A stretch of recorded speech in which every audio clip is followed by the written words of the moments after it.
Hey folks, how's it going? It's me again. Hope everyone's well and life is treating you well. I just thought I'd check in. I have been reading, or rereading in some cases, the classic DC Comics Dungeons and Dragons comics that they did years ago.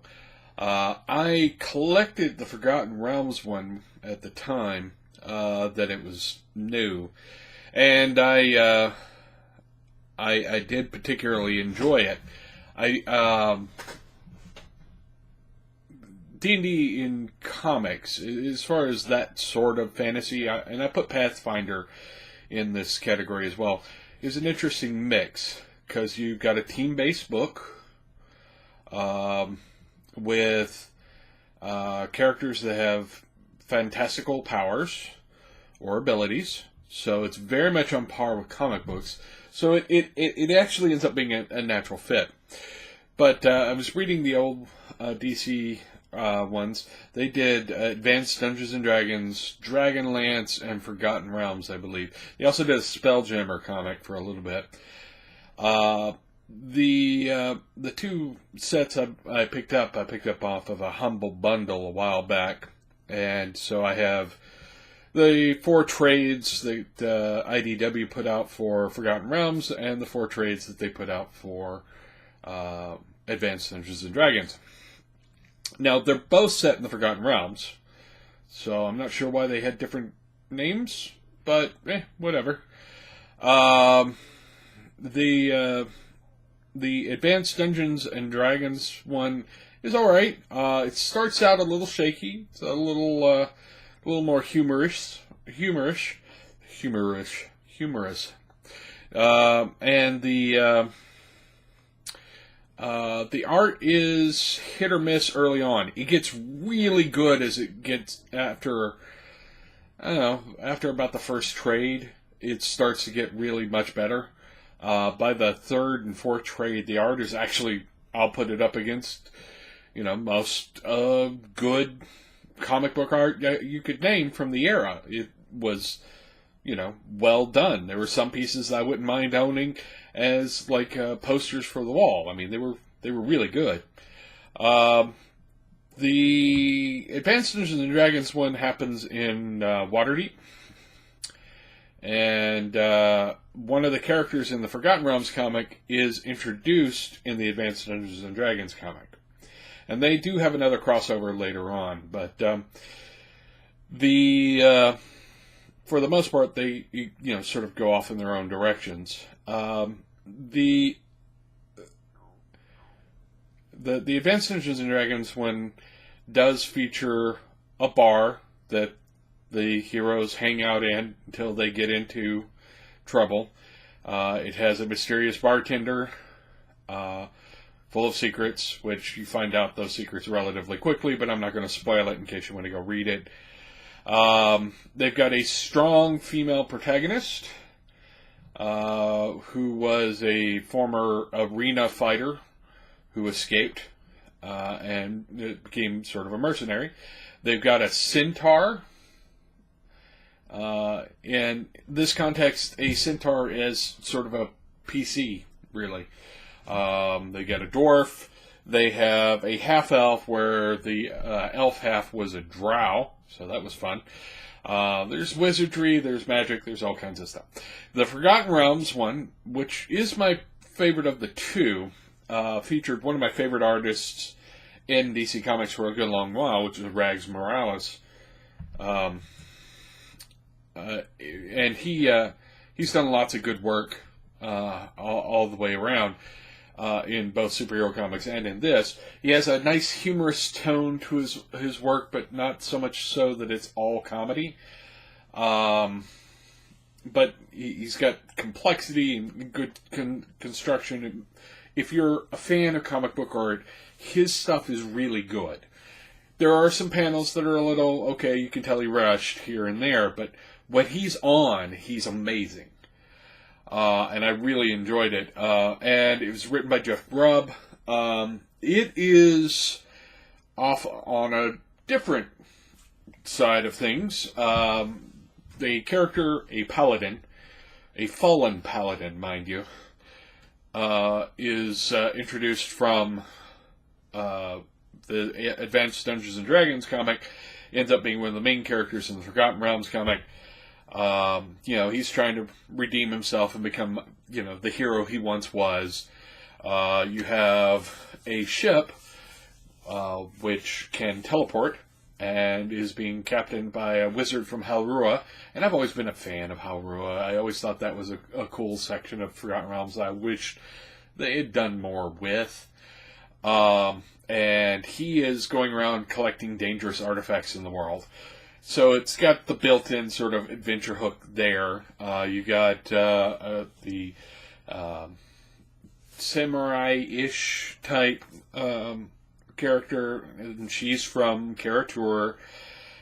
You've got a living golem and a halfling and an elven cleric, and it's a good sort of silly D&D party. I mean, sure, your DM would be a little weird to let you have the golem, but whatever.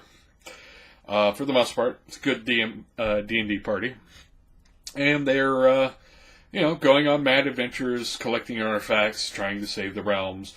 They run into Elminster, and a few other sort of iconic characters. And same with the Advanced Dungeons and Dragons comic. They run into Kelvin Blackstaff, and a few other sort of iconic Waterdeep characters.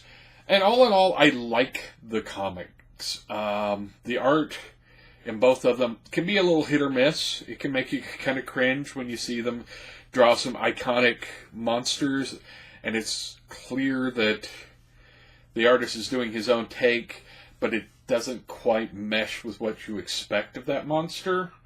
So, like, Mind Flayer isn't quite as impressive as you would expect him to be, and things like that. But, that said, the stories are good, solid D&D stories. And there is also a section in both series, and it's in the trades, where they actually have the characters in those comics dealing with the time of troubles, which is to say, when all the gods were kicked out of the celestial realm by an overgod, and they end up taking mortal avatars, and that whole thing, one of the early Forgotten Realms novel series, the comics tie into it, and they sort of, this is what's happening to these characters while that is happening in the rest of the world.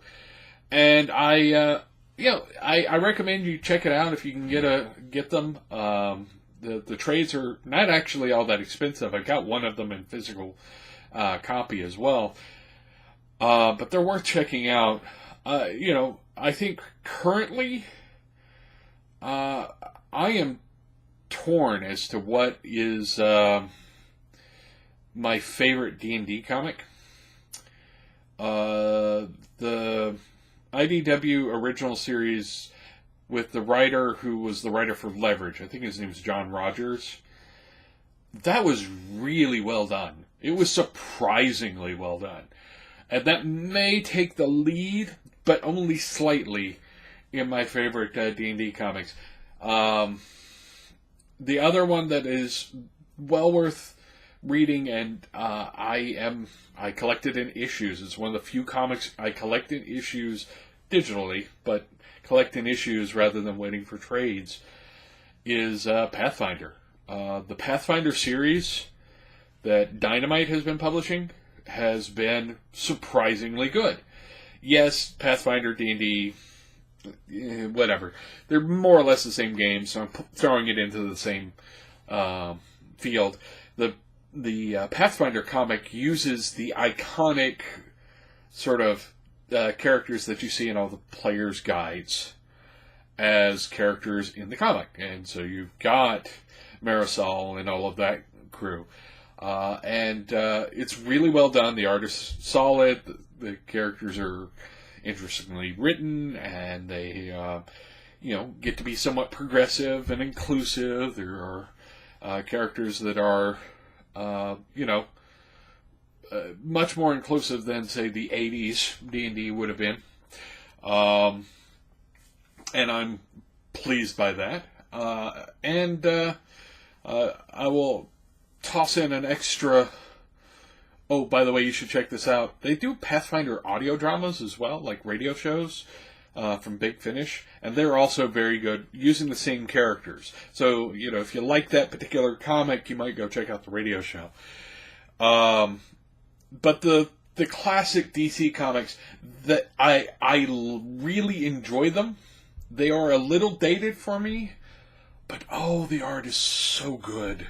When it's on, the art is amazing, and it makes me really want to play D&D, and I really like these comics. So I definitely recommend you track them down if you can.